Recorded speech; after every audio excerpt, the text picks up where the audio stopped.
Sejak umur 7 tahun, aku udah mulai ngabisin duit keluarga. Waktu masih kelas 2 SD. Cuma dalam 3 hari aku berhasil ngabisin limit 2 kartu kredit bokap yang limitnya sampai ratusan miliar. Pas SMP, aku malah jual sebagian besar saham perusahaan. Dan cairin duit sampai puluhan triliun. Terus, semuanya ludes aku foya-foyain cuma dalam sebulan. Kelakuanku ini gak cuma bikin gempa besar di dunia finansial Tianhai, tapi juga nyaris bikin bokap kehilangan kendali atas perusahaannya sendiri. Cuma dalam waktu 10 tahun, aku berhasil nguras habis perusahaan raksasa yang valuasinya puluhan triliun. Tapi, hari ini bokap tiba-tiba nelpon. Dia bilang keluarga kita udah bangkrut, dan nyuruh aku pulang kampung buat bertani. Aku yang lagi ada di tempat yang jauhnya ribuan kilometer ini, sama sekali nggak merasa pusing kayak bokap. Dengar kabar rumah bangkrut, wajahku nggak nunjukin raut sedih atau kecewa sedikit pun. Malahan, aku merasa lega banget. Kayak beban berat baru aja keangkat. Kulempar gitu aja pel-pelan WC ke samping. Terus aku duduk ngemper di lantai tanpa peduliin gengsi. Sistem sialan, lu dengar sendiri kan barusan. Keluargaku udah jatuh miskin. Mending lu pergi aja sana cari host yang lain. Duit banyak yang udah melayang selama bertahun-tahun ini. Kuanggap aja sebagai sedekah ngasih makan anjing. Jangan gitu dong, host. Sistem ini kan udah nyaris selesai di-upgrade. Masa kamu mau nyerah gitu aja di tengah jalan? Suara elektronik yang kaku tapi terdengar agak licik itu tiba-tiba bergema di dalam kepalaku. Begitu dengar suara si sistem, darahku langsung mendidih sampai ke ubun-ubun. Selesai di-upgrade matamu. Selama ini aku udah buang puluhan triliun cuma buat lu. Ngurus babi aja. Duit segitu mah babinya udah beranak pinak tahu nggak? Tapi lu, kerjaan lu dari pagi sampai malam cuma nipu duit gue doang. Bodoh amat gue resign. Demi ngebangun apa yang disebut-sebut sebagai sistem manufaktur terkuat ini, aku muter otak mati-matian buat terus nyari duit. Gara-gara itu juga, aku sampai rela dicap sebagai anak tukang ngabisin harta nomor 1 di seantero negeri. Tapi sayangnya, hasilnya sama sekali nggak sepadan. Semua orang ngiranya aku hidup foya-foya gila-gilaan, dan ngehambur-hamburin duit tanpa mikir panjang. Tapi Tuhan tahu kalau aku ini anak orang kaya yang paling ngenes. Di saat anak orang kaya lainnya asyik nyetir mobil mewah, sambil meluk cewek-cewek cantik dan menikmati hidup, aku malah harus banting tulang kerja serabutan cuma buat biaya hidup. Tiap hari makan seadanya, cuma demi ngumpulin duit buat ngidupin sistem. Sialnya, udah 10 tahun aku kasih makan. Sistem kampret ini nggak nunjukin tanda-tanda bakal aktif sama sekali. Sekarang aku udah capek. Udah nggak mau main-main lagi. Host, beneran tinggal butuh sedikit dana lagi kok. Cuma kurang 2.300.000 lagi dia sukses. Percaya deh sama aku, sistem kampret ini nyibulin aku udah bukan sekali 2 kali. Aduh, hostku sayang. Ini bener-bener setoran yang terakhir. Asal kamu setuju buat transfer duitnya, sistem bakal langsung selesai dimuat. Aku langsung ngecek saldo rekeningku. Dipotong ongkos buat pulang ke tanah air. Sisanya pas banget 2.300.000. Sistem kampret ini bener-bener mau merasaku sampai kering ya. Jangan mimpi. Kalau aku sampai transfer duit lagi ke kamu, panggil aku anjing.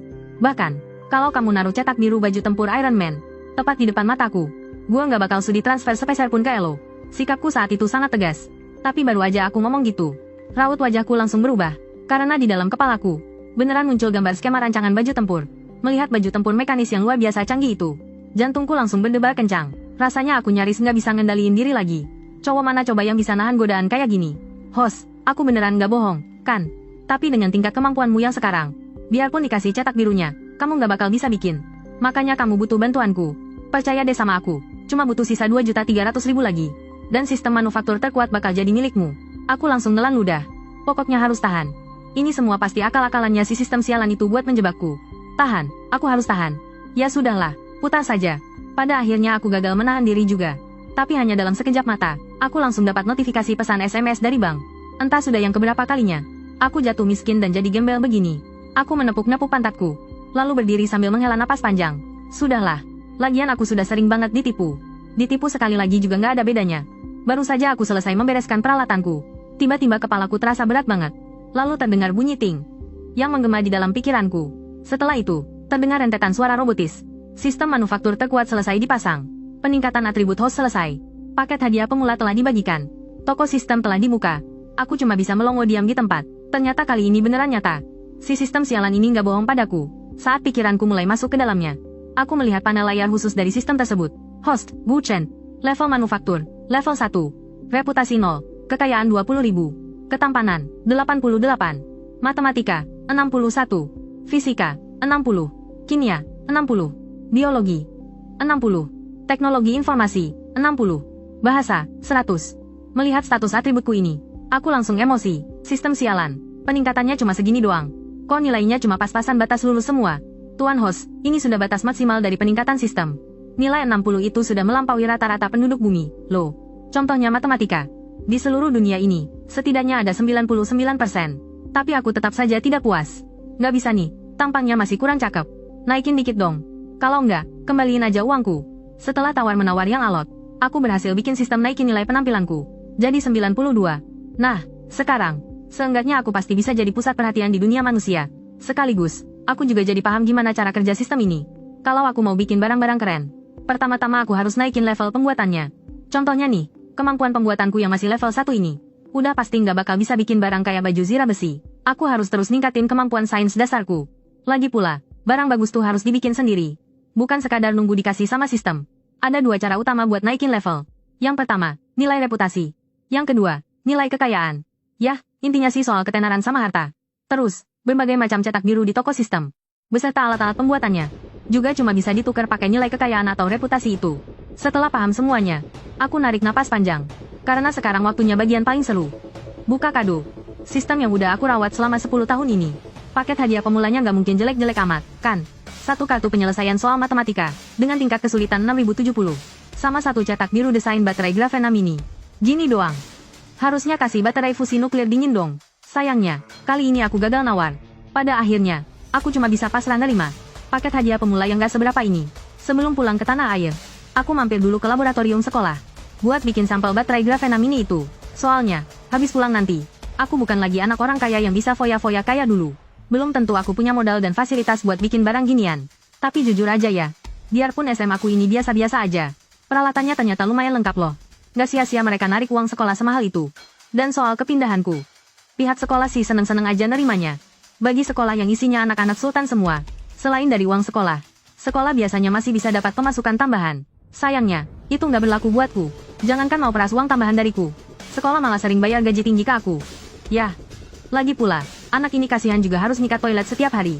Gembel itu akhirnya pergi juga. Tapi, mulai sekarang siapa yang bakal nyikat toiletnya? Kepala sekolah merasa senang sekaligus pusing. Pak Kepala Sekolah, di mana Gu Chen? Seorang kakek-kakek menerobos masuk ke ruangan dengan panik. Dia sudah pergi. Sekarang mungkin dia sudah sampai di bandara. Bodoh, Bapak baru saja membiarkan seorang jenius langka pergi. Seorang jenius yang bisa bikin SMA Shengde kita dikenang sepanjang masa. Wajah kepala sekolah langsung penuh tanda tanya. Anak umur 17 tahun sudah bisa merancang eksperimen sehebat ini. Astaga, dia benar-benar ditakdirkan untuk mengubah dunia. Si kakek merasa sangat menyesal. Sementara kepala sekolah malah bingung tujuh keliling. Sementara itu, aku yang sedang duduk di dalam pesawat, baru sadar kalau poin reputasiku tiba-tiba naik jadi 340. Lalu aku ingat, waktu bikin sampel baterai kemarin, sepertinya aku lupa menghapus riwayat log operasinya. Kayaknya sih ada yang mergokin. Tapi aku juga nggak peduli soal riwayat itu. Toh, dari situ mereka nggak bakal bisa nebak hasil akhirnya. Lagi pula, kalau mau baterinya benar-benar bisa dipakai, mereka masih butuh konektor konduktif khusus. Jadi, bateraiku ini bakal tetap jadi satu-satunya di dunia. Karena poin reputasi ini juga belum ada gunanya buat sekarang. Ku pakai saja semuanya buat naikin level perakitanku.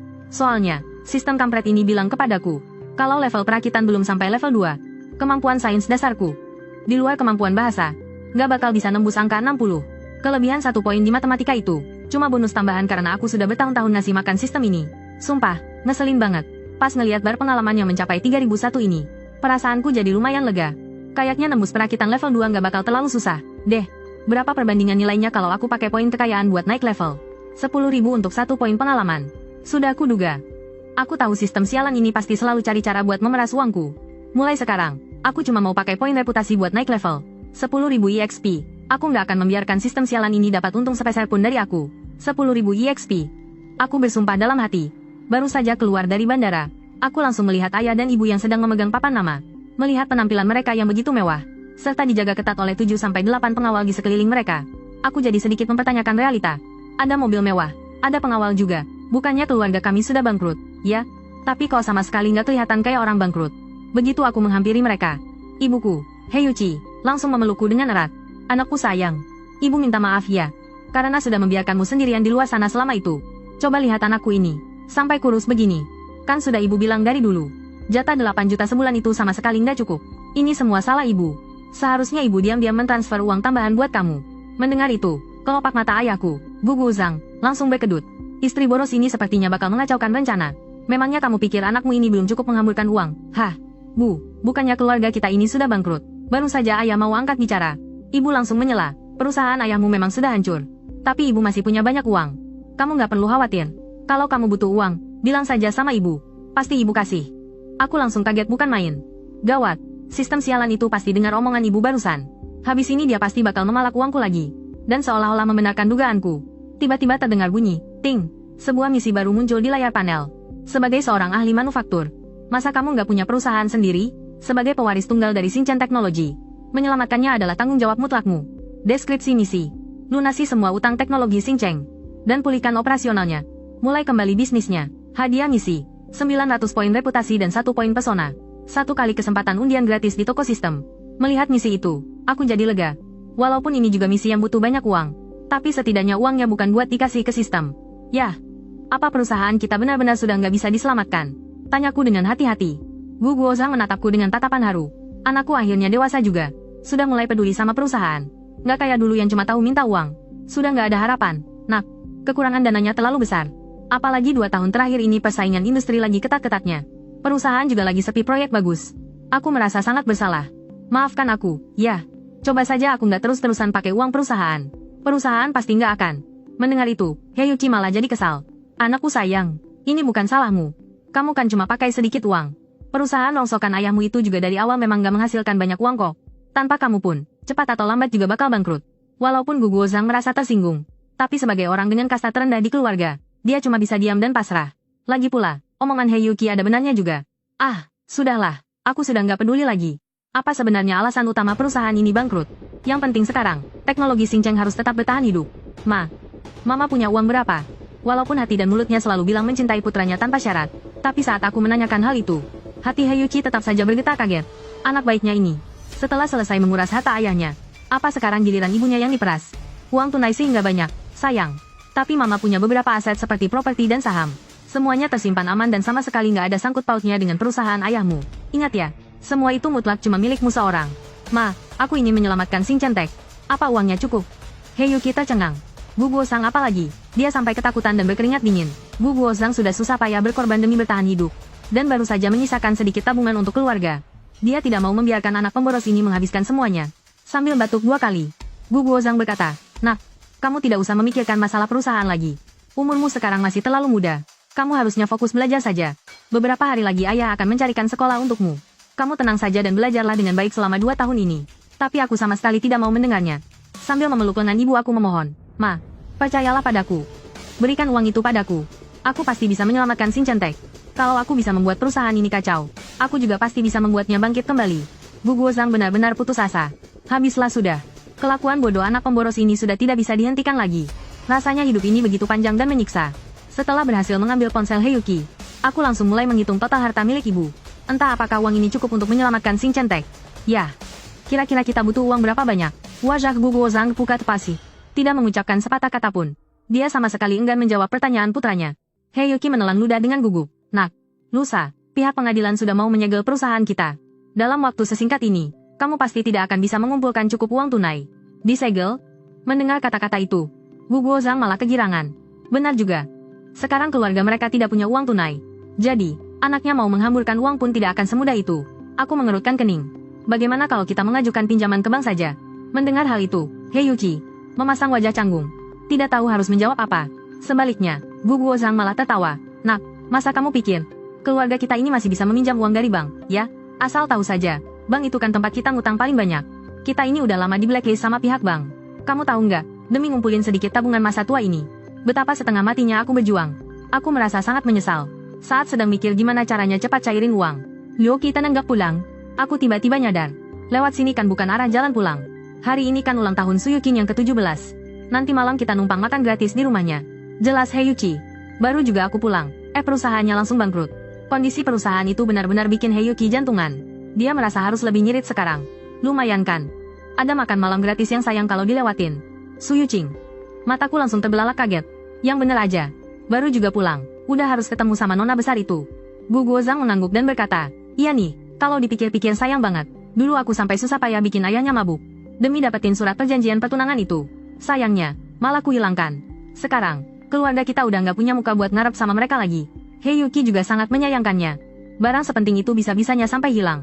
Kamu ini benar-benar anak penghambur harta. Padahal Yuking itu calon menantu yang idaman banget. Malah melayang gitu aja. Aku menunduk karena merasa bersalah. Sebenarnya, surat pertunangan itu bukan hilang, tapi sengaja aku curi. Waktu itu, demi cari uang buat naikin level sistemku, aku nyuri surat itu dan nemuin Su Yuking. Terus ngejual suratnya ke dia seharga 50 juta. Ini pasti jadi pembatalan pertunangan paling konyol sepanjang sejarah. Awalnya sih, cewek itu ngira dia yang untung. Tapi makin dipikir, makin ada yang aneh. Masa cowok yang datang minta batalin pertunangan, malah dia yang disuruh bayar ke cowok itu. Itu kan benar-benar keterlaluan banget. Ujung-ujungnya, pas dia mau nyari aku buat nagih utang, aku malah udah kabur ke luar negeri. Jadinya, urusan itu nguap gitu aja. Aduh, aku jadi malas banget harus ketemu sama Su Yuqing. Baru saja aku mau bilang kalau aku nggak jadi ikut. Tapi tiba-tiba aku kepikiran sesuatu. Ulang tahun nona besar keluarga Su. Pasti bakal banyak dihadiri orang kaya dan tokoh terkenal, kan? Hampir semuanya pasti orang tajir melintir. Kalau bukan karena bapakmu ini punya hubungan baik sama Tuan Su, keluarga kita mana mungkin diundang ke acara ini. Hehe, sebanyak ini orang kayanya. Berarti ini kesempatan emas buat panen duit, kan? Aku sangat kegirangan. Demi menyelesaikan misi ini, aku sudah nggak peduli lagi sama yang namanya gengsi. Setelah kami bertiga dari keluarga Gu tiba di rumah besar keluarga Su, sudah bisa ditebak, kehadiran kami langsung bikin heboh. Anak Sultan paling boros se-Prancis, Raja Foya-Foya selama 10 tahun berturut-turut, penguasa hambur-hambur duit dari kota Tianhai. Sosok legendaris itu akhirnya kembali. Tuan Muda Gu, akhirnya kamu kembali juga. Kalau kamu nggak pulang-pulang, hidupku beneran bakal hancur lebur. Seorang cowok gendut yang kucel tiba-tiba memeluk kakiku dengan histeris. Jujur, aku sangat terharu. Cowok gendut ini namanya Lu Hui. Dulu, waktu aku lagi melarat dan nggak punya uang buat makan, dia terus yang selalu ngebantu aku. Kamu tahu nggak? Gara-gara nggak ada kamu buat dijadiin bahan perbandingan, bapakku makin hari makin muak ngelihat aku. Dulu, aku cuma dipukulin seminggu sekali. Sekarang, aku dihajar sehari 3 kali. Hidupku benar-benar menderita, bro. Minggir lu, mulai sekarang gue nggak bakal foya-foya lagi. Mulai hari ini, gue bakal bantu keluarga gue kembali berjaya. Lu Hui langsung melotot dengan mata sipitnya.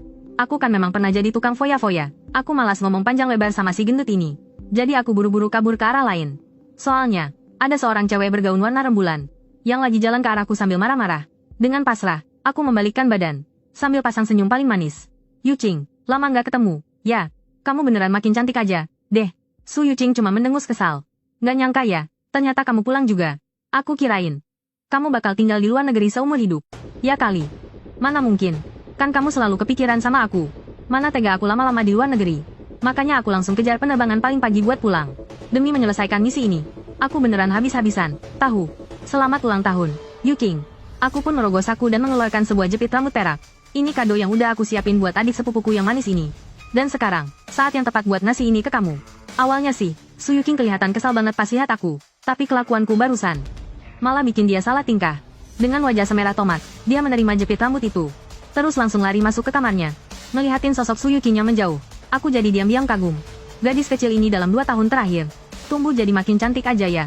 Terus, kalau ingat soal perjanjian pertunangan kita dulu, kok aku ngerasa rugi bandar ya? Makin dipikirin, makin berasa ruginya. Tiba-tiba, ting, muncul ide brilian di kepalaku. Aku pun langsung lari ngejar Su Yuqing. Gila sih. Aku selalu mikir, sebagai tuan muda dari keluarga konglomerat, keluar masuk kamar gadis bangsawan itu kan hal yang biasa aja, ya kan? Jadi ya, aku melenggang santai aja masuk ke kamar Su Yuqing. Su Yuqing ternyata lagi asik mainin jepit rambut yang aku kasih. Dia sama sekali nggak nyadar ada orang masuk. Detik berikutnya, kia! Terdengar teriakan kencang dari Yuqing. Buru-buru aku julurkan tangan dan ngebekap mulutnya. SST, jangan teriak. Aku bukan orang jahat. Aku kan gak mau orang-orang di aula bawah pada datang ngegerebek ke sini. Kamu mau ngapain? Wajah gadis kecil itu memerah sampai ke telinga. Buat dia, situasi kayak gini benar-benar di luar nalar dan pengalamannya. Deh, aku pelan-pelan ngelepasin tanganku. Anu, aku mau ngomongin sesuatu sama kamu. Sebenarnya, surat pertunangan yang aku kasih ke kamu 2 tahun lalu itu cuma fotokopian doang. Yang aslinya masih ada di tanganku. Loh, entah kenapa Su Yuqing merasa jantungnya berdebar kencang sekali. Ayah ini ada-ada saja. Baru minum dikit saja, masa aku langsung dijual begini? Mana dijualnya ke cowok tukang foya-foya kayak aku ini lagi? Tapi, dia mikir lagi. Kok rasanya, aku yang sekarang ini kelihatan makin ganteng, ya? Gini aja deh, aku nggak bakal minta jatahmu banyak-banyak. Tetap 50 juta. Harganya masih sama kayak kesepakatan awal. Kamu transfer aja dulu ke aku. Nanti pas pulang, aku bakal ambil surat pertunangan yang asli terus aku robek di depanmu. Nggak bisa. Dasar cowok brengsek. Pergi sana. Astaga. Teriakannya ini sampai kedengaran ke separuh penghuni villa. Gadis itu berteriak dengan penuh amarah saat aku melangkah keluar dengan tampang memelas dari kamar Su Yuqing. Semua mata langsung tertuju padaku dengan tatapan tajam. Wah, emang pantas dijuluki Raja Pecundang. Nyali anak ini benar-benar luar biasa, ya. Paman Su. Aku sama Yuqing tadi cuma ngomongin soal bisnis, kok. Paman percaya, kan? Percaya gundulmu. Tiba-tiba, aku cuma ngelihat kepalan tangan segede karung tinju melayang lurus ke arah mukaku. Alhasil, mataku sekarang lebam bengkak kayak mata panda. Makan malam kali ini beneran terasa hambar banget buatku. Heiyuki kelihatan kasihan banget sama anak laki-lakinya ini. Sebentar-sebentar dia ngelapin lukaku dan molesin obat.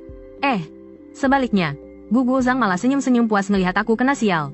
Udah, kamu tuh fokus aja jadi anak tukang foya-foya.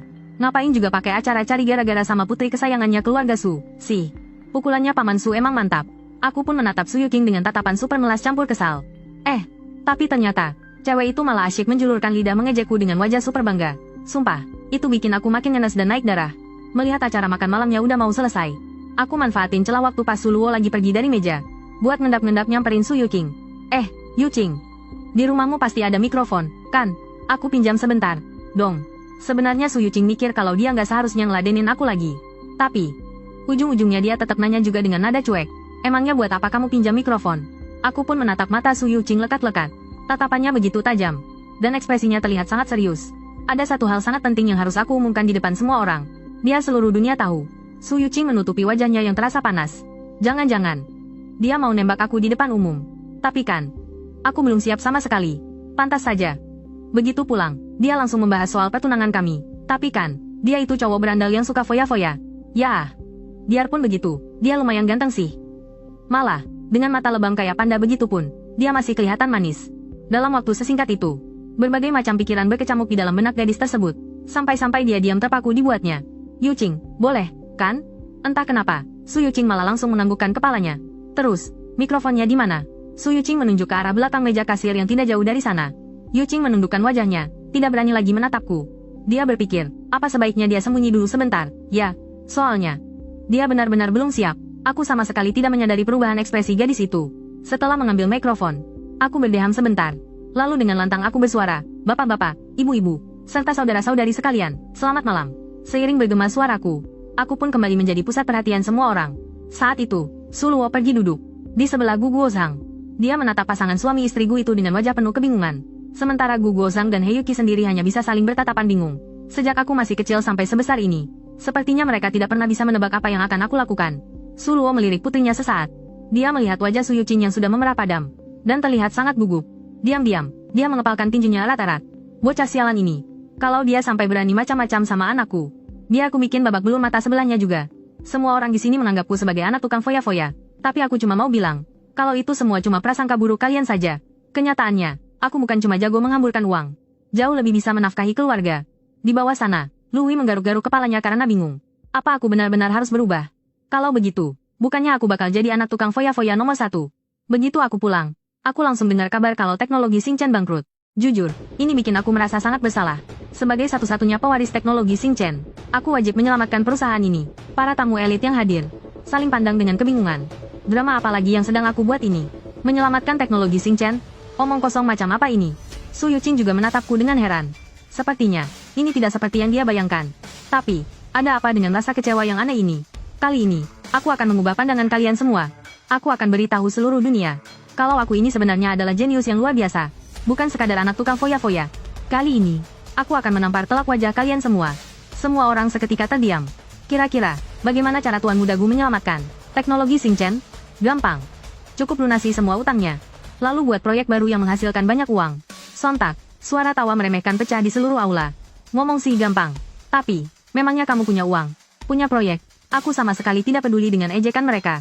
Sebagai orang hebat, aku sudah sangat terbiasa dengan ini. Aku tahu, kalian tidak akan mau meminjamkan uang kepada keluargaku. Karena itu, mari kita buat kesepakatan yang adil. Aku baru saja menghitung aset keluarga kami. Ada beberapa lahan kosong dan beberapa properti. Sekarang, kalian hanya perlu membayar 70% dari harga pasar. Untuk mendapatkan semuanya, kita transaksi di tempat. Harga jujur, tidak ada penipuan. Tapi, hanya menerima uang tunai. Begitu kata-kata itu diucapkan, seluruh ruangan langsung sunyi senyap. Semua orang menatapku melongo. Akhirnya, ada yang tidak tahan dan tertawa lepas. Sontak saja, seluruh aula langsung meledak dalam tawa. Cuma Lui yang menatapku dengan mata berkaca-kaca. Memang benar-benar sahabat sejatiku. Banyak orang yang menoleh ke arah suami istri Guguo Zhang. Benar-benar pasangan yang luar biasa. Wajah mereka berdua terlihat sangat malu dan canggung. Rasanya seperti ingin menggali lubang dan sembunyi di dalamnya. Kalau saja situasinya memungkinkan, rasanya mereka tidak sudi mengakui anak ini. Aku pun lanjut berbicara. Semuanya, tidak usah melihat ke arah ayah dan ibuku. Mereka semua nurut padaku kok. Yang mau bertransaksi, ayo buruan. Promo ini cuma berlaku sekarang. Lewat dari ini, hangus lo. Asal kalian tahu ya, nilai tanah itu selamanya paling aman. Dan rumah itu selamanya jadi kebutuhan pokok. Jadi, kalian masih ragu apa lagi? Melihat kilatan di mata orang-orang, keserakahan dan hasrat yang tak bisa disembunyikan itu. Perasaanku yang tadinya was-was akhirnya bisa lega. Pencairan dana, sukses, Tamara Mantri, Nimanya, teknologi Xingchen akhirnya selamat. Tidak sampai 15 menit, aku sudah melego habis seluruh sisa aset keluargaku. Dan berhasil mencairkan dana segar sebesar 3 miliar yuan. Uang sebanyak ini, rasanya sudah cukuplah. Melihat saldo uang tunai di rekening perusahaan, Gu Guozhang hanya bisa meringis pasrah. Toh, putranya melakukan ini demi kebaikan keluarga. Biarlah sisa nyawa tua ini kembali berjuang sekuat tenaga. Tuan muda Gu, Anda benar-benar orang paling dermawan di kota Tianhai. Seseorang menghampiri dengan segelas sampannya untuk bersulang. Aku pun dengan senang hati menenggaknya sampai habis. Paman bayi ini bisa saja, terlalu berlebihan. Sebenarnya aku ini cuma berbisnis kok, bukan sedang beramal. Bayi yang menahan tawanya mati-matian. Paham. Tuan muda Gu berkorban demi keluarga dan negara. Benar-benar pria yang hebat. Aku cuma bisa cengengesan. Seumur hidup, baru kali ini ada yang bilang aku orang hebat. Rasanya lumayan juga. Aku pun berkata lagi pada semuanya. Ya, lagi pula kita baru saja berbisnis. Hitung-hitung niat baik. Aku ingatkan ya, buat yang mau beli saham teknologi Xingchen, mending buruan deh. Kalau enggak, nanti kalian udah nggak bakal bisa beli lagi loh.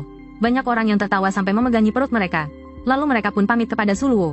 Udah nggak tahan mau di sini lebih lama lagi. Bisa-bisa mereka mati ketawa gara-gara si anak sultan tukang foya-foya ini. Setelah orang-orang pada pergi, saat keluargaku juga baru mau beranjak pergi, Su Yuqing malah menarikku ke kamarnya. Yah, lagi pula ini bukan yang pertama kalinya juga. Su Yuqing lalu bertanya, keluargamu lagi butuh banget uang ya? Ya begitulah. Kamu juga tahu kan, teknologi Xingchen lagi di ujung tanduk. Aku harus melakukan ini. Tapi kata ayahku, masalah teknologi Xingchen itu bukan cuma soal uang. Apa caramu ini bakal berhasil? Percayalah padaku, aku akan membuat teknologi Xingchen menjadi bintang fajar bagi seluruh umat manusia. Su Yuqing memutar bola matanya dengan manis. Setelah ragu cukup lama, dia akhirnya mengeluarkan sebuah kartu hitam dari laci meja samping tempat tidurnya. Ini uang jajan yang aku kumpulin selama 2 tahun terakhir. Kayaknya sehingga sampai 60 juta. Pinnya tanggal lahirku. Buat kamu. Mataku langsung berbinar-binar. Dengan rasa sungkan, aku menerima kartu itu. Benar-benar gadis yang sangat baik. Tapi ini anak tajir melintir juga ya. 2 tahun saja bisa nabung sampai 60 juta. Hampir menyamai diriku yang dulu. Tenang aja. Surat perjanjian nikah yang asli pasti bakal aku balikin nanti.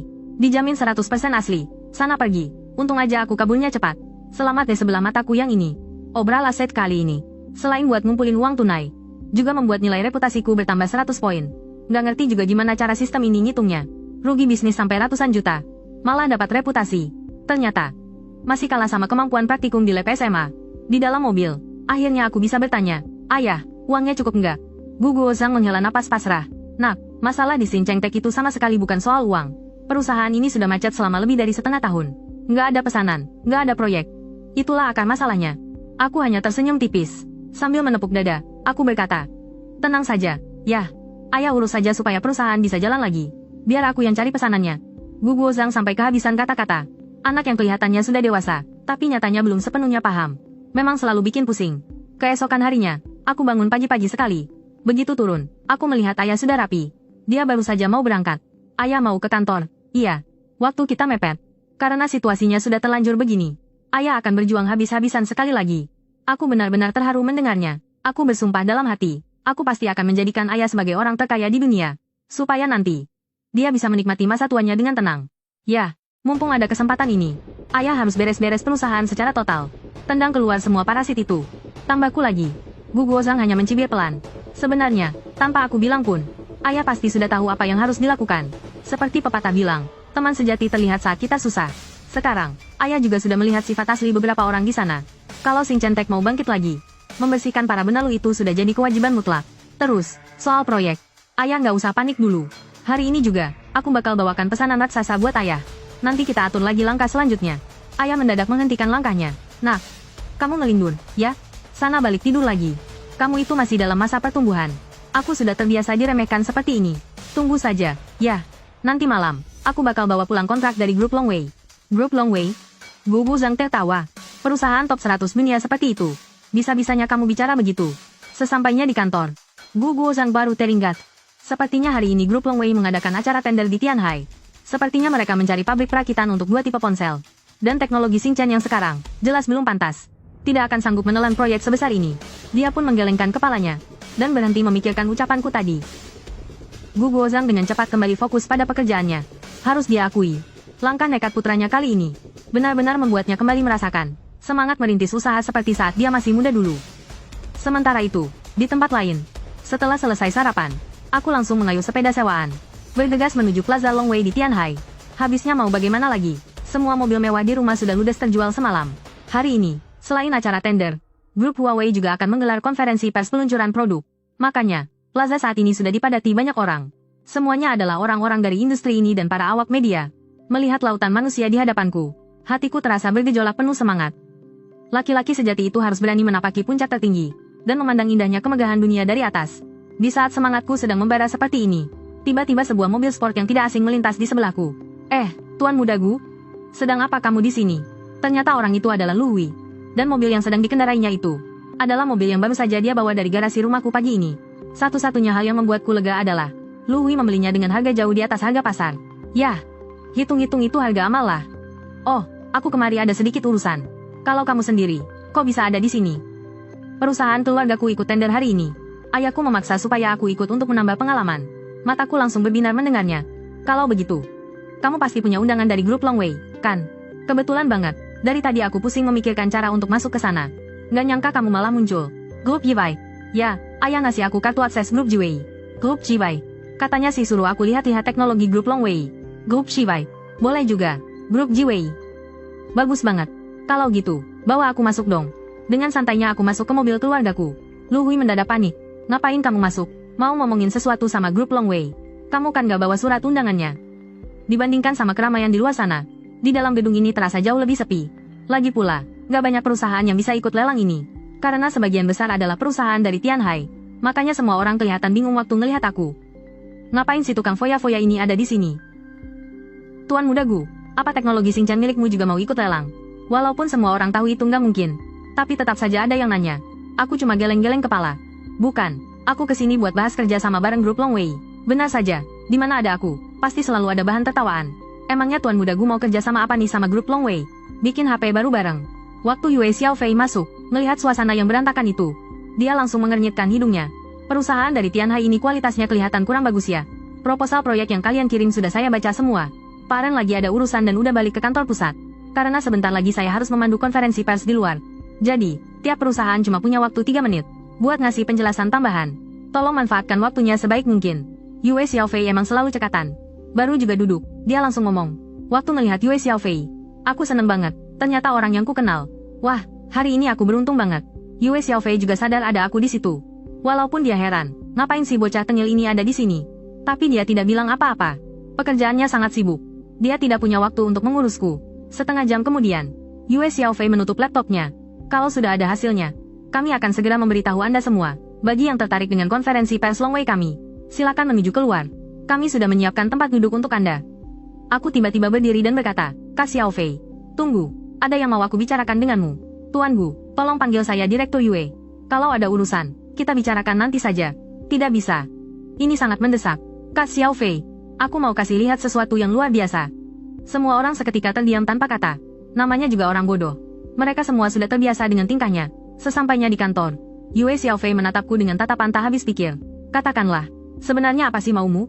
Teknologi Xingqian ingin bekerja sama dengan Longwei. Yue Xiaofei menggelengkan kepalanya. 2 minggu yang lalu, aku sudah bicara dengan Paman Gu.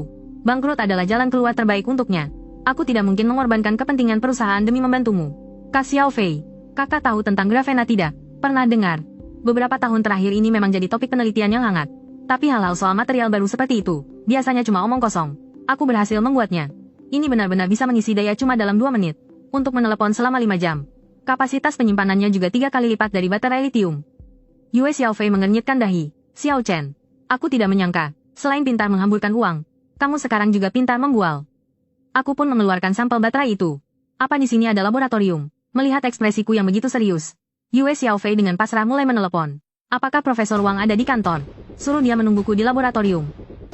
Yue Xiaofei memperingatkan dengan tatapan tajam. Adik kecil, kamu tahu kan apa akibatnya kalau berani mengerjaiku? Beberapa jam kemudian, aku berhasil mendapatkan draft perjanjian kerja sama awal dari grup Longwei. Aku berjalan keluar dari gedung itu dengan penuh semangat. Lu Hui bertanya, Tuan muda Gu, grup Longwei benar-benar setuju untuk bekerja sama denganmu. Tentu saja, ini kesempatan yang sangat mereka idam-idamkan. Lu Hui sama sekali tidak percaya.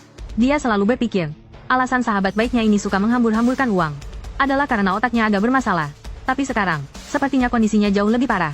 Ngomong-ngomong, kenapa ada bekas merah di wajahmu? Wajahku langsung merona malu. Ini semua salah Yue Xiaofei. Kakak nakal itu benar-benar tidak tahu malu. Saat eksperimennya berhasil, dia malah memeluk dan menciumku. Benar-benar keterlaluan. Ah, bukan apa-apa. Tadi Yue Xiaofei tidak sengaja menciumku. Tuan muda Gu, bagaimana kalau kuantar kamu ke rumah sakit untuk periksa? Tidak usah, lupakan saja. Antar aku pulang. Konferensi pers grup Longwei berjalan sangat sukses.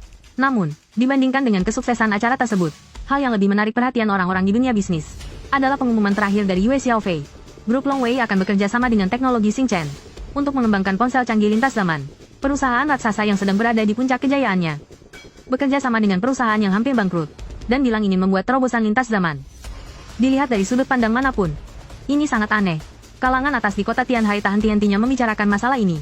Sementara itu, Gu Guozhang malah baru tahu saat para pemegang saham berbondong-bondong masuk ke kantornya untuk memberikan ucapan selamat kepadanya. Barulah dia menyadari apa yang sebenarnya terjadi. Gu tua, aku tidak menyangka kamu masih punya kartu as seperti ini. Kamu menyembunyikannya dengan sangat rapi. Gu tua, kamu benar-benar diam-diam menghanyutkannya selama bertahun-tahun. Bro, kok kamu selama ini diam-diam saja sih? Punya backing and drop long way yo. Kita-kita ini pasti bisa bangkit lagi. Mengembalikan masa kejayaan. Bos Gu, tenang saja. Kamu hajar saja terus. Kami pasti akan selalu mendukungmu. Butuh bantuan apapun, bilang saja sama kami. Gu Guozhang sampai kehabisan kata-kata. Apa benar mereka ini orang-orang yang sama, seperti beberapa bulan yang lalu? Yang batang hidungnya saja tidak kelihatan itu? Teman-teman macam apa ini? Benar-benar tidak bisa diandalkan. Perusahaan teknologi Xingchen harus dibersihkan secara besar-besaran. Beberapa saat kemudian, Gu Guozhang. Teganya kamu. Bertahun-tahun lamanya, aku benar-benar salah menilaimu. Jangan pikir setelah menjilat grup Longwei, kamu bisa duduk tenang. Standar mereka itu sangat ketat. Kita lihat saja teknologi Xingchen mempermalukan diri sendiri. Benar Gu Guozhang. Jangan senang dulu kamu. Selama anak pembawa sial itu masih ada, sebanyak apapun uang yang kamu cari, pasti akan ludes di tangannya. Nanti, kalau kamu sudah hancur dan tidak punya jalan keluar, jangan pernah datang memohon padaku. Gu Guozhang bersandar di kursinya dengan santai. Dia malas meladeni omongan orang-orang itu. Setelah mengusir mereka pergi, Gu Guozhang buru-buru pulang ke rumah. Meskipun dia tidak yakin kalau urusan grup Longwei ini ada hubungannya denganku. Tapi, baru tadi pagi aku bilang mau mencari klien di grup Longwei. Sorenya grup Longwei malah mengadakan konferensi pers. Mengumumkan bahwa mereka akan bekerja sama dengan teknologi Xingchen. Dipikir-pikir, ini aneh sekali kan? Sesampainya dia di rumah, aku sedang asyik memangku laptop dengan wajah yang kegirangan. Entah apa yang sedang aku otak-atik. Sebenarnya, aku sedang menguji sejauh mana kemampuanku. Memang sih, sistem memberitahuku bahwa angka 60 untuk poin dasar saja sudah setara dengan jenius tingkat dewa. Tapi kan, itu cuma klaim sepihak dari sistem saja. Aku tetap harus membuktikannya sendiri. Kebetulan urusan hari ini berjalan lancar banget. Jadi aku langsung buru-buru pulang buat ngecek. Dan hasilnya benar-benar bikin aku puas banget. Aku nyari beberapa soal olimpiade matematika, fisika, sama kimia. Ternyata semuanya bisa aku kerjain dengan gampang banget. Sama sekali nggak ada susahnya. Yang lebih bikin aku kaget lagi itu kemampuan bahasaku. Nggak peduli dari negara mana bahasa atau tulisannya. Cukup dengar sama lihat sekali aja, aku langsung paham. Gila, sekeren itu kan? Aku sampai ketawa ngakak sambil mendongak. Ternyata jadi jenius itu rasanya sepuas ini ya. Kamu kenapa? Hari ini kamu beneran pergi ke grup Longwei? Kamu nggak dibully sama mereka, kan? Gu Guozhang menatapku dengan wajah penuh kekhawatiran. Ngeliat dia datang, aku langsung nutup laptopku dan kembali bersikap tenang. Dengan santai, aku ngambil sesuatu dari bawah pantatku. Selembar dokumen yang udah lecek. Terus dokumen itu aku kasih ke Gu Guozhang. Ngomong apa sih? Mana mungkin grup Longwei berani macam-macam sama aku? Ini draft awal perjanjian kerja sama kita sama grup Longwei. Coba deh kamu baca dulu. Dalam 3 hari ini, kita harus ke sana buat tanda tangan kontrak resminya. Wajah Gu Guozhang langsung kelihatan sepet. Barang sepenting ini malah kamu dudukin. Tapi dia nggak sempat ngomel lebih panjang. Dan dokumen itu langsung dibaca dengan serius. Baru selesai baca sekilas. Kerjasama? Gu Guozhang sampai menarik napas kaget. Ini beneran kerjasama. Bukan cuma sekadar maklon, bukan juga tenaga ahli daya. Ini kemitraan sejajar. Gimana mungkin? Tanya Gu Guozhang, masih nggak percaya. Siapa yang tanda tangan perjanjian ini sama kamu? Kak Xiaofei lah, kan ada namanya di situ. Ngomong-ngomong, Kak Xiaofei ternyata udah jadi wakil presiden direktur grup ya sekarang. Kayaknya keluarga Yue beneran mau nyerahin posisi pewaris ke dia. Gu Guozhang masih kelihatan bingung. Yue Xiaofei? Perempuan cantik yang sampai bikin aku aja ngeri itu. Kok bisa dia mau tanda tangan perjanjian ini sama kamu? Nah, Xiaofei, jangan-jangan dia maksa kamu nyetujui syarat aneh-aneh ya? Dengan wajah kehabisan kata-kata, aku pun menyodorkan laptop itu lagi kepada Gu Guozhang. Mikir apa sih? Yah, emangnya anakmu ini tipe orang yang bakal jual diri apa? Aku pakai ini buat bikin kesepakatan sama dia. Teknologi Xingchen bakal ngebagiin teknologi ini ke mereka. Terus kerja sama bareng buat ngembangin ponsel andalan keluaran berikutnya. Supaya nama teknologi Xingchen bisa bersinar lagi. Gu Guozhang diam saya. Dia udah benar-benar tenggelam. ke dalam draft eksperimen baterai grafena itu. Setelah lewat setengah jam penuh, barulah Gu Guozhang selesai membacanya. Tapi hatinya masih terus bergejolak. Guncangan dari draft eksperimen ini sama sekali nggak kalah dari perjanjian sama grup Long Wei itu. Sekarang dia paham kenapa Yue Xiaofei mau tanda tangan. Coba kalau posisinya ditukar jadi dia. Jangankan jual diri, pokoknya harus kerjasama. Dia buru-buru nerobos masuk ke kamarku dan nanya dengan heboh. Kamu dapat barang ini dari mana? Jangan-jangan kamu ngerampok Laboratorium Nasional Huaqi ya? Aku langsung cemberut. Ya, aku kan gak pernah meragukan kemampuan ayah cari uang. Masa ayah ngeraguin otak jeniusku sih? Ini tuh hasil penelitianku sendiri. Ini adalah hal paling gak masuk akal yang didengar Gu Guozhang hari ini. Gak ada tandingannya. Walaupun dia gak tahu gimana ceritanya aku bisa meneliti ini sampai berhasil, tapi dia tetap kegirangan sampai jalan mondar-mandir. Setelah sekian lama, Gu Guozhang akhirnya bisa tenang. Lalu dia baru sadar. Nah, kayaknya kita rugi besar deh. Barang sebagus ini, kok kamu bisa-bisanya setuju buat ngasih ini secara cuma-cuma ke grup Long Wei sih? Dengan gaya pahlawan aku menjawab. Karena aku punya jiwa nasionalisme yang tinggi. Ayah, tenang saja. Ini cuma barang kecil. Lagi pula, tidak sampai 2 tahun, pasti akan ada barang baru yang menggantikannya. Kita sama sekali tidak rugi. Dan dengan begini, kita bisa menunjukkan ketulusan kita. Grup Long Wei juga pasti akan memperlakukan kita dengan tulus. Barulah teknologi Xing Chen bisa bangkit lebih cepat. Pengganti yang lebih baik. Gu Guozhang tertegun. Ini benar-benar sudah di luar imajinasinya. Perusahaan teknologi Xing Chen kita kedepannya tidak akan hanya sebatas membuat ponsel, komputer kuantum, pesawat ulang-alik, kapal perang antar bintang, sampai mesin planet, semuanya akan kita buat. Aku terus menggambarkan cetak biru yang sangat megah. Gu Guozhang berkata dengan kepala yang masih pusing. Putraku yang hebat. Kamu benar-benar sudah sukses. Tadinya ayah masih berpikir untuk berhemat dan membelikanmu kursi di kampus yang biasa-biasa saja. Tapi melihat tekadmu yang begitu kuat, ayah harus memasukkanmu ke universitas yang bagus. Mengeluarkan uang untuk kuliah. Aku dibuat tertawa geli. Jenius tiada tanding seperti diriku ini. Apa masih perlu membayar untuk bisa kuliah? Tepat pada saat itu, terdengar lagi bunyi ding di dalam kepalaku. Sistem merilis misi baru. Aku tiba-tiba menyadari. Host masihlah seorang anak yang belum genap berusia 18 tahun. Pergilah kuliah. Tunjukkan bakatmu sepuasnya. Hancurkan para jenius di zaman ini.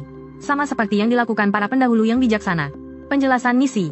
Lulus ujian penerimaan Akademi Qingbei. Dan mencapai nilai sempurna di semua mata pelajaran. Hadiah misi. 10.000 poin reputasi. 1 poin pesona. 1 buah paket hadiah mahasiswa baru. 2 lembar voucher toko senilai 5 juta. Hanya dapat digunakan dengan poin kekayaan. Dapat digunakan saat pembelian. Saat aku sedang melihat misi itu, Gu Guozhang juga sedang mempertimbangkan beberapa kampus yang bagus. Universitas Keuangan Tianhai lumayan dekat dari rumah. Tapi agak mahal, sih. Waktu itu Pak Song sampai harus nyumbang 1 gedung biar anaknya bisa masuk. Kalau Universitas Jingdu, agak jauh dari rumah. Tapi, biayanya masih masuk akal lah. Terus, Universitas Xijing juga lumayan bagus. Anak-anak dari beberapa temanku juga masuk ke sana pakai uang. Aku langsung angkat bicara, memotong pilihan Gu Guozhang. Aku mau masuk Akademi Qingbei. Apa? Gu Guozhang langsung bengong. Hari ini, kejutan yang aku kasih ke dia benar-benar datang bertubi-tubi. Nggak ada habisnya. Akademi Qingbei itu nomor 1 di Tiongkok. Dan termasuk 20 besar kampus top di dunia. Bisa dibilang, mereka yang bisa masuk ke sekolah ini, semuanya adalah bibit-bibit unggul pilihan. Sekolah elit macam ini, jelas sangat susah buat ditembus. Akademi Qingbei nggak pernah ikut ujian saringan masuk nasional. Tiap tahun mereka bikin soal ujian sendiri. Dan seleksi mandiri. Para peserta yang mau ikut seleksi mandiri ini, pertama-tama harus dapat surat undangan ujian dari Qingbei dulu. Di tahap ini saja, sudah 99% yang gugur. Dan dari 10.000 orang yang tersisa, pada akhirnya cuma 500 orang yang bakal diterima. Bisa dibilang, masing-masing dari mereka itu jagonya saingan. Jenius di atas jenius. Makanya, pas dengar anaknya mau daftar ke Qingbei, bisa dibayangin dong gimana perasaan Gu Guozhang. Kalau dulu sih, Gu Guozhang pasti bakal menasihati anaknya buat nyerah aja sama ide yang gak masuk akal ini. Tapi sekarang situasinya agak beda. Aku aja bisa nyiptain baterai grafena ukuran kecil. Produk gila kayak gini membuktikan kalau dia itu jenius. Biarin dia coba ikut ujian, mungkin bisa juga. Kalaupun gak lolos, bisa buat nambah pengalaman juga. Cuma satu masalahnya, gimana caranya dapat surat undangan itu? Selain lewat ujian, Qingbei sebenarnya punya jalur prestasi khusus. Tapi sekarang masa pendaftarannya udah lewat. Lagian, apa sih bakat khususnya anak ini? Apa aku harus bawa baterai grafena ini dan ngehubungin profesor dari Qingbei? Apa itu nggak bakal ngerusak kerjasama dengan Long Wei ya? Sekarang, bagi Gu Guozhang, keberadaanku ini benar-benar bikin dia pusing. Kalau baru ngehubungin pihak kampus setelah peluncuran produk, apa mereka bakal ngakuin kemampuanku? Aku juga bisa ngelihat kalau ayah lagi kebingungan. Jadi aku ngingetin dia. Yah, kayaknya ayah agak salah paham deh sama maksudku. Aku mau masuk Qingbei. Dan aku bakal ikut ujian resmi biar bisa keterima. Gu Guozhang langsung melotot kaget. Nah, kamu tahu nggak sih seberapa susahnya ujian itu? Syaratnya, Nilai semua mata pelajaran harus sempurna. Ayah tahu kamu sekarang jago banget soal kimia dan material elektronik. Tapi apa kamu sanggup ngerjain pelajaran yang lain? Bisa-bisanya ayah ngeraguin otak jenius anakmu ini. Dari kecil sampai sekarang. Emang pernah hasil ujianku bikin ayah kecewa? Gu Guozhang mengangguk pelan. Tapi masalahnya, dari kecil sampai sekarang, anak bandel yang suka foya-foya kayak kamu ini jarang banget ikut ujian. Tiap kali jadwal ujian keluar, kamu malah bolos dan asyik liburan. Lagi pula, surat undangan ujian dari Qingbei hampir semuanya udah dibagiin. Terus ayah harus nyari kemana lagi coba? Aku tersenyum tipis. Yah, ayah lupa ya sama statusku. Aku ini kan pelajar dari luar negeri. Undangan yang udah habis itu kan buat siswa lokal. Pasti masih ada sisa dong buat siswa luar negeri. SMA Chengde itu sekolah elit nomor 1 di Amerika, loh. Dan prestasiku di sana sangat cemerlang. Masa iya aku nggak dapat satu surat undangan aja? Dada Gu Guozhang langsung berdenyut pusing. Bocah yang suka bikin repot ayahnya ini. Kelakuannya buat buang-buang gue tuh ada-ada aja. Kamu beneran yakin mau ikut ujiannya? Pasti, aku harus ikut ujian itu. Gu Guozhang mengangguk. Baiklah, ayah ngerti. Kalau gitu, persiapkan dirimu baik-baik. Bawa santai aja. Nggak usah terlalu dibikin stres. Nggak lulus juga nggak apa-apa. Lagi pula sudah terbiasa, sih. Aku menggelengkan kepala dengan pasrah. Jalan untuk membuktikan diri sebagai jenius memang panjang dan sulit, ya. Setelah selesai ngobrol soal ujian masuk universitas denganku, Gu Guozhang langsung keluar dari kamar. Pergi untuk membahas detail kerjasama dengan grup Longwei.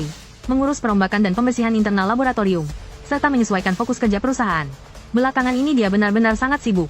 Kalau aku sih santai banget. Setelah melihat-lihat soal ujian masuk Universitas Qingbei dari tahun-tahun sebelumnya, aku jadi tenang. Soal gampang begini kok dipakai buat menyeleksi orang-orang hebat. Beberapa waktu setelahnya, aku juga nggak cuma diam saja. Aku memanfaatkan kemampuan komputerku, dan langsung jadi terkenal di dunia peretasan. Sayangnya, karena nggak pakai nama asli, jadi aku nggak dapat poin popularitas. Tentu saja, aku melakukan ini bukan demi popularitas, tapi demi uang. Meskipun aku sudah tekad bulat cuma pakai popularitas buat meningkatkan sistem, tapi uang saku kan tetap harus dicari. Aku meretas masuk kedua raksasa internet, Ali dan Peng Yuin. Sekalian bantu mereka memperbaiki beberapa bug yang sudah lama ada, dan berhasil dapat komisi total 20 juta. Bahkan aku jadi konsultan peretas untuk kedua perusahaan besar itu. Harus kuakui. Raksasa internet ini benar-benar kaya raya. Pantas saja banyak banget orang yang belajar ilmu komputer. Di saat yang sama, kisah singkat ini menyebar luas di kalangan peretas. Aku dipuja jadi idola oleh para ahli. Bahkan dipanggil dengan akrab sebagai dewa anjing. Melihat kelakuanku yang setiap hari cuma mengurung diri di rumah, Heiyuki jadi sangat khawatir. Nggak mau menerima uang mereka. Tiap hari cuma memeluk laptop. Apa ini sungguhan anak mereka? Aku juga malas menjelaskan panjang lebar. Kalau Gu Guozhang sih, sekarang tiap hari sibuk banget sampai waktu tidur saja nggak ada. Mana sempat dia mengurusku? Akhirnya, hari ujian Universitas Qingbei pun tiba. Aku bawa 2 batang pulpen. 12321. Lalu naik sepeda sewaan. Pagi-pagi langsung meluncur ke tempat ujian. 12321. Menurut pengumuman penerimaan. Ditambah sedikit surat undangan untuk peserta dari luar negeri. Akademi Qingbei tahun ini membagikan 300 surat undangan di kota Tianhai. Tapi, pas aku sampai di SMA Tianhai, yang jadi satu-satunya lokasi ujian ini, ternyata, ya ampun, lautan manusia. Jangankan 300 orang, 3.000 orang saja kayaknya lebih deh. Mana SMA Tianhai-nya nggak diliburkan lagi? Aku sampai bengong. Tapi nggak lama, aku ketemu Lu Hui di pinggir jalan. Dia yang menjawab kebingunganku. Tuan Muda Gu, Tuan Muda Gu, udah dengar dari lama sih kalau lu mau ikut ujian Qingbei. Nggak nyangka ternyata beneran, ya. Kok bisa-bisanya sih? Lu selalu punya banyak cara buat buang-buang duit. Aku cuma bisa pasrah sambil hela napas panjang. Prasangka yang udah melekat selama 10 tahun ini, memang gak bakal bisa hilang dalam sekejap. Aku males ngejelasin. Malah balik nanya, gimana? Lu juga kesini buat ikut ujian? Lu Hui geleng-geleng. Ya elah, gua mana seberani lu, Tuan Muda Gu. Gue kesini tuh cuma mau ketularan hoki aja. Asal lu tahu aja ya. Yang ikut ujian hari ini tuh dewanya para dewa ujian. Siapa tahu kalau gue kecipratan dikit aja auranya. Ujian masuk kampus bulan depan, gue bisa ngerjain di luar batas kemampuan. Lu, pinter juga lu cari akal. Tapi yang mau ketularan hoki ini banyak banget gila. Kita yang ikut ujian cuma 300 orang. Kayaknya nggak bakal cukup deh buat dibagi-bagi ke lu pada. Wajah Lu Hui langsung sinis. Lu mah nggak kehitung, Tuan Muda Gu. Sial bener dah gue. Baru juga nyampe malah ketemu sama lu. Kayaknya emang gue nggak jodoh nih sama aura hoki. Oh iya, keluarga gue baru dapat kontrak produksi dari grup Longwei loh. Kedepannya, pasti bakal sering deh berurusan sama perusahaan teknologi Xingchen punya lu. Oh iya, wah, selamat ya. Tapi Lu Hui nggak kelihatan seseneng yang aku bayangin. Ngomong-ngomong nih, Tuan Muda Gu, teknologi Xingchen lu itu, sebenarnya gimana ceritanya sih bisa nyantol sama grup Longwei? Ini benar-benar udah jadi misteri terbesar di dunia bisnis tahun ini loh. Enak aja bilang aku numpang tenar. Asal tahu aja ya. Grup Longwei itu yang ngemis-ngemis minta kerja sama bareng kita. Kekuatan teknologi Xingchen kita itu jauh melampaui imajinasimu. Lu Hui jelas-jelas nggak percaya. Dia malah ngomong dengan sok misterius. Tuan Muda Gu, kamu udah denger rumor itu belum? Sekarang orang-orang di circle kita lagi rame ngomongin kalau Yue Xiaofei naksir sama kamu. Demi ngebantu kamu ngehapus cap anak nakal yang suka foya-foya. Kamu nemenin dia 7 hari 7 malam kan? Makanya grup Longwei baru mau nyelamatin teknologi Xingchen. Gue langsung emosi. Kampret mana yang nyebarin gosip murahan itu? Emangnya gue cowok apaan hah? Gue mendingan jual jiwa gue ya. Daripada harus ngejual harga diri dan tubuh gue. Bro, gue sih percaya-percaya aja sama lu. Tapi masalahnya, akhir-akhir ini lu ngilang mulu nggak ada kabar. Terus, lu juga harus ngakuin sih. Muka lu itu emang cocok banget buat dipiara sama Tante Girang. Bener juga sih. Selain jadi juara 1 di daftar cowok paling tolol, gue juga langganan masuk daftar cowok idaman para tante kaya raya. Apalagi sekarang. Setelah pesona gue ditingkatin sama sistem. Wah, rasanya makin gila pesona gue ini. Sampai-sampai si Lu Hui aja mikir gue ganteng banget. Rasanya gue pengen nangis darah dengernya. Padahal selama ini gue itu cuma di rumah aja nyari duit. Lu Hui nepuk pundak gue dengan tatapan penuh kasihan. Iya, gue paham kok cara lu nyari duit itu gimana. Ya ampun bro, pasti capek banget kan kerja keras tiap malam. Kayaknya mulai sekarang gue harus ngurang-ngurangin foya-foya deh. Biar gue nggak berakhir ngenes kayak lu. Pergi sana lu. Gue langsung nendang pantat si gendut sialan itu. Males banget gue ngeladenin omong kosongnya lagi. Gue pun masuk ke area kampus buat nyari ruang ujian. Pas lagi di luar ruangan, gue malah papasan sama cewek yang gue kenal, Su Yuqing. Ya pastinya sih, Su Yuqing ini beda jauh sama gue. Yang baru dapat surat undangan ujian di detik-detik terakhir. Dia itu kan udah jadi si cewek jenius dari kecil. Udah jadi ikon abadi. Anak kebanggaan tetangga yang selalu dibandingin sama kita. Pas ngeliat gue, cewek itu awalnya kelihatan seneng banget. Terus tiba-tiba berubah jadi marah. Dan ujung-ujungnya malah ngeliatin gue pakai tatapan penuh dendam. Akhirnya dia cuma bisa menghela napas panjang. Benar-benar perasaan yang campur aduk di hatinya. Tapi aku sama sekali nggak tahu apa yang ada di pikiran cewek itu. Malah nyapa sambil cengengesan. Yuqing, persiapannya gimana? Kalau lihat kemampuanmu sih, harusnya nggak ada masalah. Setelah 6 tahun berlalu, sepertinya kita bakal jadi teman sekelas lagi nih. Tenang aja. Biarpun waktu SD aku selalu isengin kamu. Tapi pas kuliah nanti, aku pasti bakal jagain kamu. Su Yuqing juga nggak tahu kenapa dia bisa sekesal itu. Apa karena sikapku yang sok tahu dan nyebelin? Atau karena aku yang cengengesan terus? Atau mungkin karena rumor-rumor itu? Dia menghentakkan kakinya dengan kesal, lalu berjalan masuk ke ruang ujian. Tapi sebelum itu, dia sempat menoleh dan bilang, kamu kerjain ujiannya yang benar. Anggap aja sebagai persiapan buat ujian masuk perguruan tinggi bulan depan. Setelah seleksi universitas unggulan selesai, barulah giliran ujian gabungan buat murid-murid biasa. Ki, cewek ini, berani-beraninya dia ngeremehin aku. Awas aja ya, kalau udah kuliah nanti terus ada soal yang nggak bisa dia kerjain. Jangan sampai dia nangis-nangis minta tolong ke aku. Kalau waktunya tiba, pokoknya kalau nggak ngasih bayaran 10-8 juta, aku nenggak bakal maafin kamu. Gu Chen, kamu bisa serius sedikit nggak sih? Minggu depan kita udah ujian gabungan loh. Kamu sebenarnya masih niat kuliah di Yandu nggak sih?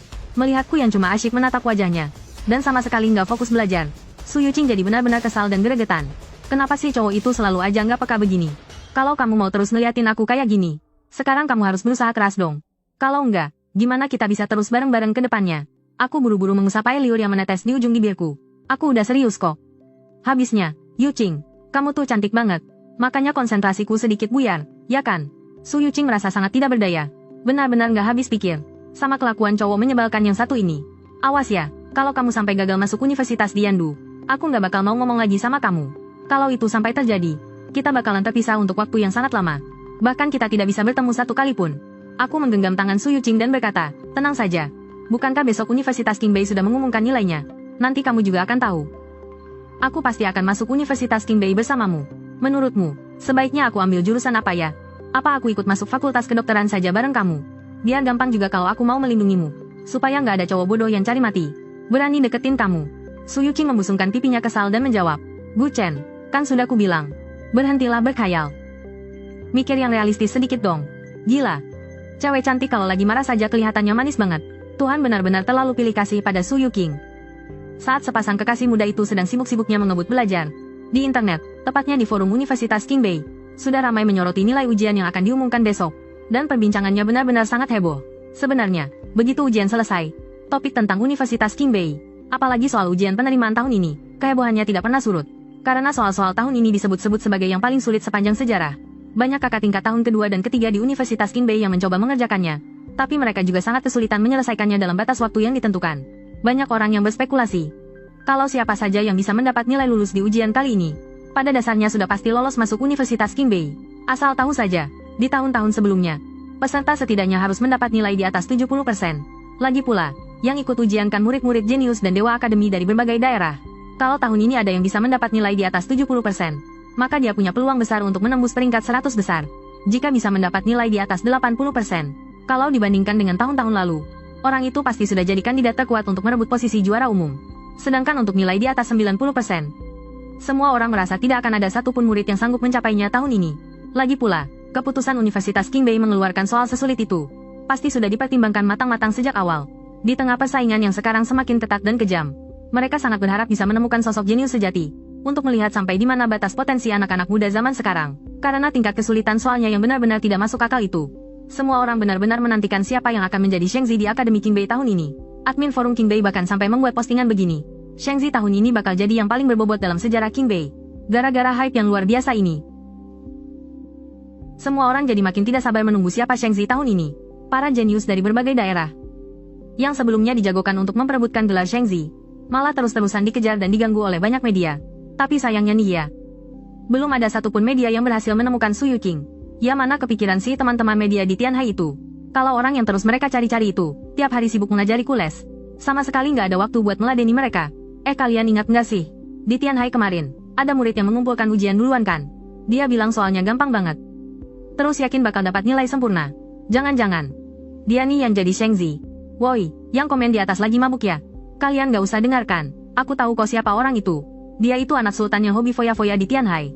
Semua orang juga tahu kalau dia tuh bodoh dan gak bisa apa-apa. Surat undangan ujiannya aja hasil beli pakai uang. Mana mungkin orang kayak gitu bisa jadi Shengzi? Udah deh, gak usah pada menebak-nebak sembarangan. Lagian, besok juga kita udah tahu hasilnya. Yah, begitulah. Di internet orang-orang pada heboh sendiri. Sementara di sini, hidupku santai-santai aja. Buat apa sih membahas hal yang udah pasti menang begini? Aku kan mengerjakan soalnya pakai jalan pintas dari kartu jawaban. Kalau sampai gelar Shengzi aja gagal ku dapat. Malu-maluin sistem kampret ini dong. Udah capek-capek memodifikasi diriku.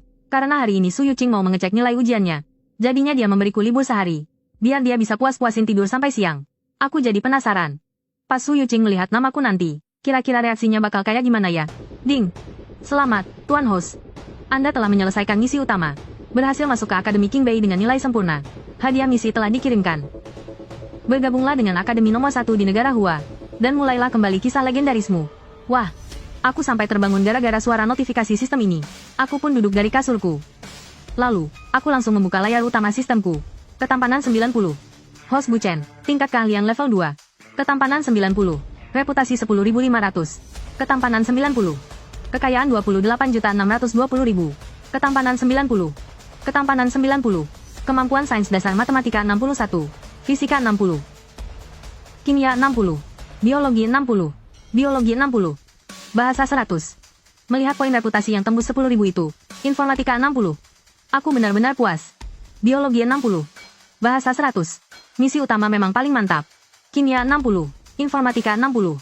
50. 10. Cuma butuh satu ujian gampang buat dapetin 10.000 poin reputasi. Artinya, aku bisa nambahin 10 poin ke mata pelajaran dasar nih. Biologi 60. Bahasa 100. Kalau begini terus sih, bisa seneng banget aku. Tapi setelah seneng-seneng, aku baru sadar. Poin reputasi setinggi ini, pasti ada hubungannya sama gelar dewa nilai sempurna itu. Kayaknya aku harus siap-siap sedikit deh. Aku langsung lari ke lantai bawah. Yuki lagi nyiapin makan siang. Ayah kemana, Ma? Udah berangkat kerja ya? Ada apa emangnya? Tanya Yuki heran. Biar aku aja deh yang telepon ayah. Hari ini kayaknya bakal ada segerombolan wartawan yang nyariin aku ke perusahaan. Jadi ayah harus siapin pengamanan yang ketat. Terus, di rumah kita juga pasti bakal banyak orang yang datang. Kita harus ngabarin satpam perumahan dari sekarang. Anak mama yang ganteng, emangnya ada kejadian apa sih? Yuki mulai panik.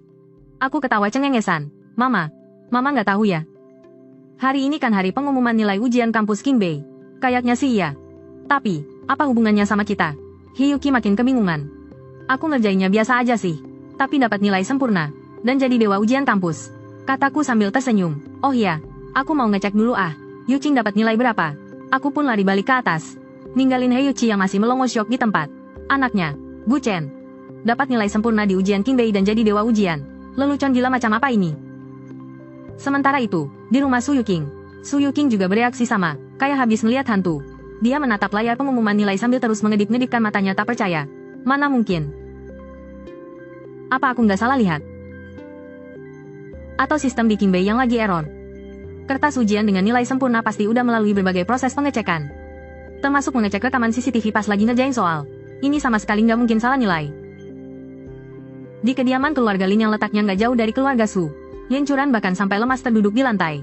Mengingat taruhan denganku waktu itu, wajahnya langsung pucat pasi. Gawat. Habislah aku. Masa aku beneran harus nembak dia? Kalau gitu, bukannya aku malah jadi cewek jahat yang ngerebut pacar sahabatnya sendiri. Bu Chen emang benar-benar brengsek. Sementara itu, Bu Guozhang sedang rapat di ruang konferensi, sedang mendiskusikan usulanku soal mendirikan perusahaan khusus manajemen paten. Pak Gu. Ada banyak banget wartawan yang datang ke kantor. Bahkan ada orang dari stasiun TV Tianhai juga. Lobi bawah udah sampai penuh sesak. Mereka bilang mau mewawancarai Bapak, dan minta jadwal wawancara eksklusif. Security aja sampai kewalahan nahan mereka. Benar-benar kewalahan. Pak, loh, ada apa ini sebenarnya? Tapi dia tiba-tiba teringat akan sesuatu. Raut wajahnya langsung berubah panik. Jangan-jangan proyek baterai Gravena kita bocor ke publik. Padahal barang itu kan masih dites keamanannya di lab. Bahkan belum masuk tahap uji coba pemasangan. Pihak Long Wei nggak mungkin membocorkannya sendiri, kan? Sekarang para wartawan itu masih ngeyel kumpul di bawah. Mereka bilang pokoknya harus ketemu Bapak. Buat mastiin jadwal wawancaranya, suruh mereka masuk ke ruang tamu dulu. Biar mereka nunggu di sana. Wartawan itu, emangnya mau bahas apa? Perusahaan Xingchen kita ini kan baru aja lolos dari ambang kebangkrutan. Sekarang kondisinya ibarat mulai dari nol lagi. Di bawah kondisinya lagi kacau balau, Pak. Saya panik dan buru-buru naik ke sini buat lapor. Jadi saya nggak sempat tanya secara detail. Tapi kayaknya, ini ada hubungannya sama Tuan Muda Gu. Katanya Tuan Muda Gu jadi semacam putra suci. Apa? Bu Guozhang dan semua orang di ruang rapat langsung menatap si sekretaris dengan terkejut. Xiao Hong, putra suci apa maksudmu? Suara Gu Guozhang terdengar sedikit gemetar. Ternyata omongan anak berandal itu benar-benar terjadi. Buset dah, dia beneran bisa masuk Universitas Qingbei. Malah jadi putra suci segala. Pak Gu, mending kita cek aja sekarang. Seorang manajer muda langsung mengetik dan mencarinya di laptop. Gu Guozhang bergegas maju ke depan layar. 350 poin. Juara 1. 350 poin. Gu Chen dari kota Tianhai. 350 poin. 350 poin. Si manajer lalu bertanya pada Pak Gu. Pak Gu, di Tianhai ini, apa ada orang lain yang punya nama sama persis dengan Tuan Muda Gu? Ini beneran Tuan Muda Gu? Seru salah satu orang kepercayaan Gu Guozhang yang lain. Waktu aku pergi beli surat undangannya kemarin, memang pakai namanya. Karena daftarnya telat, nomor ujiannya ada di urutan agak belakang. Gu Guozhang langsung tertawa terbahak-bahak sambil mendongak. Sudah kuduga, Bu Chen tidak akan mengecewakanku. Cuma Universitas Qingbei aja, kan? Pasti gampang banget ditaklukkannya. Selamat, selamat. Tuan Muda Gu sampai dinobatkan jadi putra suci. Masa depannya pasti cerah luar biasa. Selamat ya, Pak Gu. Ini benar-benar kabar gembira. Selamat atas kelulusan Tuan Muda Gu. Pak Gu, masa nggak ada bonus atau traktiran nih? Hahaha. Perasaanku lagi luar biasa senang hari ini. Tentu saja harus ada. Kita rayakan besar-besaran. Xiao Hong, tolong umumkan ke semua orang. Demi merayakan masuknya anakku ke Universitas Qingbei, seluruh karyawan perusahaan teknologi Xingchen akan dapat gaji ganda. Dan libur selama 3 hari. Dan lagi, bonus kinerja bulan ini untuk semuanya ditambah 20%. Xiao Hong sangat kegirangan. Hidup Pak Gu. Kerja sama dengan Long Wei ini memang bikin iri perusahaan lain. Tapi, cuma karyawan teknologi Xingchen yang tahu seberapa sibuknya mereka akhir-akhir ini. Sekarang, bisa dapat tambahan libur 3 hari. Itu rasanya benar-benar bagai oase di padang pasir. Pak Gu, pihak Long Wei sangat mendesak proyek ini. Apa libur 3 hari tidak terlalu lama? Tidak apa-apa. Gu Guozhang mengibaskan tangannya dengan santai. Biar aku yang jelaskan pada Yue Xiaofei. Kalau tahu aku keterima di Universitas Qingbei. Entah bagaimana ekspresi orang-orang keluarga Yue itu. Hubungan antara keluarga Gu dan keluarga Yue sebenarnya terjalin dari pihak He Yuki. Banyak anggota keluarga Yue yang meremehkan Gu Guozhang dan putranya. Apalagi, aku ini kan anak yang cuma bisa menghamburkan uang. Tentu saja, ini tidak berlaku bagi Yue Xiaofei. Gadis itu cuma peduli soal tampang. Karena wajahku sesuai dengan seleranya. Dia sama sekali tidak peduli sebanyak apa harta keluarga yang sudah aku habiskan. Karena Yue Xiaofei juga selalu memanjakanku dari dulu. Makanya saat ini, setelah grup Long Wei mengumumkan kerjasama dengan teknologi Xingchen, barulah muncul rumor-rumor aneh itu. Tapi, kalaupun aku benar-benar ingin menikahi dan masuk ke keluarga Yue, menurut aturan dan tradisi keluarga mereka, itu pada dasarnya sangat mustahil. Apalagi sekarang, sepertinya keluarga Yue punya rencana untuk menjadikan Yue Xiaofei sebagai pewaris generasi berikutnya. Dalam situasi seperti ini, mana mungkin mereka mau menerima orang rendahan sepertiku? Tentu saja, aku masih bisa menjadi kekasih simpanan rahasianya Yue Xiaofei.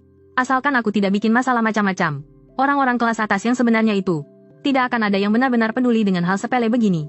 Gu Guozhang masih kepikiran untuk pamer ke Yue Xiaofei. Soal aku yang berhasil masuk Universitas Qingbei. Tapi sebenarnya Yue Xiaofei sudah tahu dari awal. Membayangkan cowok yang setiap kali melihatnya, selalu ngekor di belakangnya kayak anak anjing. Berusaha cari muka buat bikin dia senang. Terus minta uang jajan. Dasar bocah tengil. Sekarang malah bisa lolos masuk Universitas Qingbei. Rasanya benar-benar kayak mimpi. Setelah rasa bangga dan senang itu lewat, sudut bibir Yue Xiaofei perlahan menyinggingkan senyum penuh arti. Si jenius dengan nilai sempurna. Dan itu pun di angkatan yang katanya paling susah sepanjang sejarah. Padahal semua orang tahu kalau dia itu cuma anak orang kaya yang bisanya foya-foya. Adik kecil. Kalau nanti masa lalumu sampai dikuliti sama orang-orang, pastinya kamu bakal kena banyak masalah deh. Dan kenyataannya, tebakan Yue Xiaofei itu nggak meleset. Malahan, hujatan dan keraguan yang datang jauh lebih cepat dan lebih parah dari dugaannya. Di luar kompleks villa keluarga Gu, orang-orang udah pada ngumpul buat nonton keramaian. Ada wartawan. Ada teman-teman sekelasku. Teman-teman orang tuaku. Sampai anak-anak sekolah yang sebentar lagi mau ikut ujian nasional. Semuanya datang demi cari hoki dari si peraih nilai sempurna. Untung saja ini kawasan perumahan elit. Jadi sistem keamanan dan satpamnya lumayan profesional. Ditambah lagi, aku udah ngewanti-wanti mereka dari awal. Kalau enggak, orang-orang ini pasti udah pada nerobos masuk ke rumahku. Kesempatan buat tampil keren kayak gini, ya jelas nggak bakal aku lewatin. Lagi pula, seorang Gu Chen itu bukan tipe orang yang suka sembunyi-sembunyi. Rasanya itu nggak sopan banget. Makanya, aku mandi dan dandan sekeren mungkin di rumah. Pakai baju yang bersih dan pastinya ganteng maksimal. Aku panggil 7-8 orang satpam buat ngawal diriku. Terus jalan ke arah gerbang depan. Gu Chen keluar tuh. Teriak beberapa siswi yang kenal sama aku. Wah, jadi ini cowok jenius itu. Gila, dia ganteng banget. Halah, nggak usah kegatelan deh. Cowok kaya raya kayak dia mah nggak bakal ngelirik elo. Iya juga sih, ku dengar. Dia itu udah dipiara sama putri bungsu dari grup Long Wei Lo. Jadi orang kaya itu memang enak banget ya. Aku sama sekali nggak sadar. Kalau aku baru aja bikin patah hati seorang cewek lagi tanpa sengaja. Begitu sampai di gerbang, segerombolan wartawan dengan mikrofon dan perekam suara di tangan langsung menekamku seperti harimau kelaparan. Kalau saja nggak ada gerbang otomatis yang menahan mereka, aku yakin pasti udah dimakan hidup-hidup. Saudara Gu, setelah berhasil menjadi putra suci, bagaimana perasaan Anda saat ini? Saudara Gu, soal ujian kali ini kan susah banget. Gimana caranya Anda bisa dapat nilai sempurna? Ku dengar Anda sempat sekolah 2 tahun di luar negeri saat SMA. Apakah ini membuktikan kalau sistem pendidikan luar negeri jauh lebih bagus daripada di dalam negeri? Tuan Muda Gu, saya dari Tianyu Media. Tuan Muda kami itu teman dekat Anda. Loh, bisa tolong berikan kami waktu untuk wawancara khusus? Aku pun berdeham, memberi isyarat tangan untuk menenangkan mereka, lalu berkata, semuanya, harap tenang. Di dalam kompleks perumahanku ini ada taman kecil. Aku sudah menyiapkan kursi, teh, dan berbagai macam minuman di sana. Apapun yang ingin kalian tanyakan, bisa ditanyakan pelan-pelan nanti. Hati para wartawan itu pun langsung tersentuh. Wah, dia benar-benar perhatian sekali. Dia sama sekali nggak marah biarpun mereka datang tanpa diundang. Malahan dia masih memikirkan kenyamanan mereka. Benar-benar orang baik. Tapi, tentu saja, bagaimanapun juga, itu kan cuma taman di dalam kompleks. Tempatnya sangat terbatas. Lagi pula, aku juga butuh tenaga dan biaya untuk menyiapkan semuanya. Jadi, kuotanya sangat terbatas ya. Totalnya cuma ada 25 tempat. Satu kursi harganya 10.000 yuan. Dan setiap media maksimal cuma boleh masukin 2 orang saja. Sambil bicara begitu, aku langsung memamerkan kode pembayaran digital. Kalian cukup pindai kode ini dan bayar saja di sini. Gampang banget, kan? Seketika, semua awak media di sana langsung terbengong-bengong. Sialan. Ternyata dia bisa main trik licik begini. Katanya dia itu cuma anak manja yang hobi foya-foya. Terus kenapa sekarang dia malah meras kita-kita yang cuma pekerja jujur ini? Tuan Muda Gu, bukannya ini agak keterlaluan? Gue ketawa dengannya. Wawancara publik pertama sang jenius Qingbei. Cuma narik bayaran harga obral 10.000 doang dari kalian. Masih dibilang keterlaluan.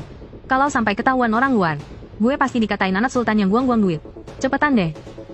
Kuotanya cuma 25 orang. Yang nggak mau masuk, silakan pergi dari sini. Seorang wartawan, yang sepertinya dari akun media abal-abal, berseru dengan kesal. Sialan.